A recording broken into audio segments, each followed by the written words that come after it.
है सनम न्यूज, जो पहुंचा हर पक्की खबर सीधे आप तक। आइए देखते हैं आज की ताजा खबर। मुजफ्फरपुर में हर घर नल जल निधि का 32 लाख मुखिया ने अपने बेटे के खाते में भेजा। डीआईजी मनु महाराज एक्शन में। शराब माफिया पर कोताही बरतने पर 5 पुलिस अधिकारी सस्पेंड। बिहार के बिजली उपभोक्ताओं के लिए काम की खबर। आप खुद भी मीटर रीडिंग कर बना सकते हैं बिल। जेडीयू सरकार से बाहर आए आरजेडी सत्ता में आकर शिक्षा को सुधार देगी। विधानसभा में विपक्ष ने किया दावा। पटना में दिन दहाड़े हार्डवेयर दुकान में गोलीबारी। बल्ब का पैसा मांगने पर हुई 3 राउंड फायरिंग। बीपी मशीन लेकर विधानसभा पहुंचे आरजेडी विधायक, बोले सीएम नीतीश का ब्लड प्रेशर जांच करेंगे। गंगा किनारे मिली युवक की डेड बॉडी, मुंह से निकल रहा था झाग। सीतामढ़ी में सुबह सवेरे युवक को गोली मारी, जांच में जुटी पुलिस। कोलकाता अग्निकांड में मरने वालों की संख्या 9 पहुंची। पीएम मोदी ने किया मुआवजे का ऐलान। नीतीश कैबिनेट के मंत्री का सदन में बड़ा बयान। सचिव से बड़ा होता है मंत्री, सचिवालय को मंत्रालय बनाया जाए। मृत डॉक्टर के तबादले पर बोले मंत्री मंगल पांडे, ट्रांसफर की प्रक्रिया में शामिल अधिकारी को शो कॉज किया जाए। 95 साल के पिता को 3 बेटों ने कमरे में किया कैद। 6 साल से नहीं देख पाए सूरज की रोशनी। अब खबरें विस्तार से। बिहार सरकार की घर घर नल जल योजना मुजफ्फरपुर में भ्रष्टाचार के भेंट चढ़ गया। यही नहीं, जिन अधिकारियों को इनकी मॉनिटरिंग करने की जिम्मेदारी थी, उन्होंने भी आंखें बंद कर रखी। पूरा मामला मुसहरी के बड़ा जगन्नाथ पंचायत का है। यहाँ के 3 वार्डों संख्या 4, 10 और 12 के हर घर नल जल योजना के लगभग 32 लाख रुपए पंचायत की मुखिया मंजू देवी के पुत्र आदित्य कुमार के खाते में भेज दिया गया, जबकि इस काम के लिए उसकी एजेंसी पंजीकृत ही नहीं थी। बिहार के छपरा और सिवान में शराब माफियाओं पर नकेल कसने में कोताही बरतने वाले पुलिस पदाधिकारियों पर डीआईजी मनु महाराज ने कार्रवाई करते हुए 5 पुलिस पदाधिकारियों को सस्पेंड कर दिया। एक पुलिस पदाधिकारी से 24 घंटे के अंदर स्पष्टीकरण की मांग की है। बिहार के बिजली उपभोक्ताओं के लिए यह उपयोगी खबर है। अगर मीटर रीडर नहीं आने या किसी अन्य कारण से बिजली का बिल नहीं मिल रहा हो, तो आप खुद ही मीटर रीडिंग पर बिल निकाल सकते हैं। बिजली कंपनी ने इसके लिए एक सेल्फ बिलिंग मोबाइल ऐप बनाया है।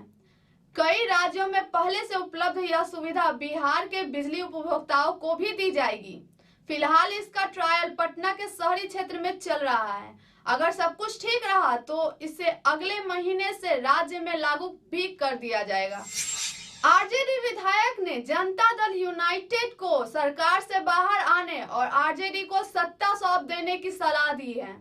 बिहार विधानसभा में आरजेडी के विधायक ललित यादव ने सरकार को सत्ता पक्ष के लोगों की सलाह दी है कि वह विपक्ष में आकर बैठ जाए और हमें सत्ता सौंप दे, फिर हम देखें कि कैसे बिहार में विकास करता है। राजधानी पटना में अपराधियों का मनोबल सिर चढ़कर बोल रहा है।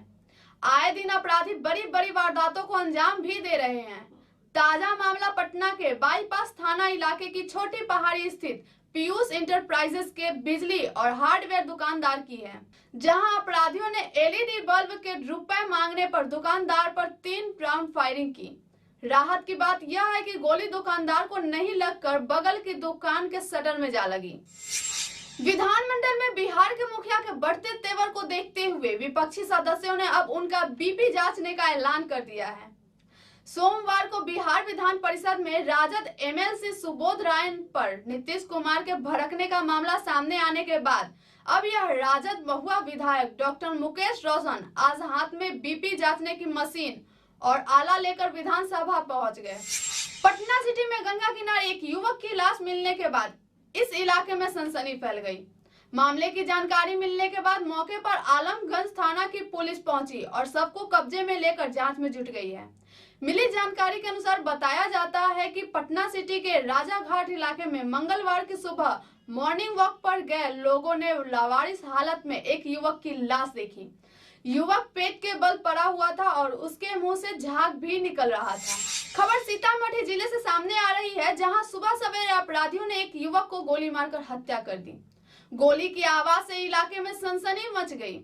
मृतक की पहचान गुड्डू मिश्रा नाम के युवक के रूप में की गई है। घटना मेहसौल थाना क्षेत्र के रघुनाथपुरी की बताई जा रही है, जहां घायल युवक को आनन फानन में इलाज के लिए सदर अस्पताल में भर्ती कराया गया है, जहां उसकी स्थिति गंभीर बनी हुई है। हालांकि अब तक गोली किस वजह से मारी गई इस बात का खुलासा नहीं हो पाया है। कोलकाता महानगर के स्ट्रैंड रोड पर न्यू कोलाघाट बिल्डिंग के 13 व 14वें माले पर सोमवार शाम लगी भयावह आग में मरने वालों की संख्या 9 पहुंच गई। उक्त इमारत में पूर्व व दक्षिण पूर्व रेलवे के कार्यालय हैं और भूतल पर रेलवे का कंप्यूटरीकृत टिकट आरक्षण केंद्र है। दमकल के 15 इंजनों में कड़ी मशक्कत के बाद देर रात आग पर काबू पाया। मरने वालों में 4 दमकल कर्मी, 1 रेलवे पुलिस कर्मी, 1 एएसआई तथा 1 अन्य व्यक्ति शामिल हैं। मुख्यमंत्री ममता बनर्जी ने प्रत्येक मृतक के परिजनों को 10 लाख रुपए आर्थिक मदद तथा परिवार के एक व्यक्ति को सरकारी नौकरी देने की घोषणा की है। नीतीश कैबिनेट के मंत्री का विधान परिषद में बड़ा बयान सामने आया है। बीजेपी कोटे से राज्य सरकार में मंत्री रामप्रीत पासवान ने कहा कि सचिवालय को मंत्रालय के नाम से बुलाया जाना चाहिए। मंत्री रामप्रीत पासवान ने कहा कि मंत्री का पद सचिव से बड़ा होता है, इसलिए सचिवालय को मंत्रालय बुलाया जाना चाहिए। स्वास्थ्य विभाग की तरफ से मृत डॉक्टर का तबादला किए जाने के मामले में आज बिहार विधानसभा में जमकर हंगामा हुआ है। विधानसभा में शून्यकाल की कार्यवाही शुरू होने के पहले विपक्षी सदस्यों ने इस मामले पर हंगामा किया है। उधर विधान परिषद की कार्यवाही शुरू होते ही सदन में यह मामला उठा और स्वास्थ्य मंत्री मंगल पांडे ने इस पूरे मामले पर सफाई दी।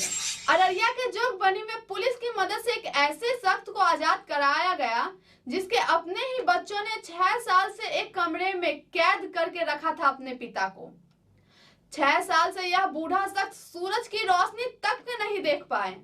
घटना अररिया जिले के जोगबनी की है, जहां सोमवार को पुलिस वालों ने वार्ड संख्या 11 बस स्टैंड स्थित एक पुराने घर से एक शख्स को आजाद कराया।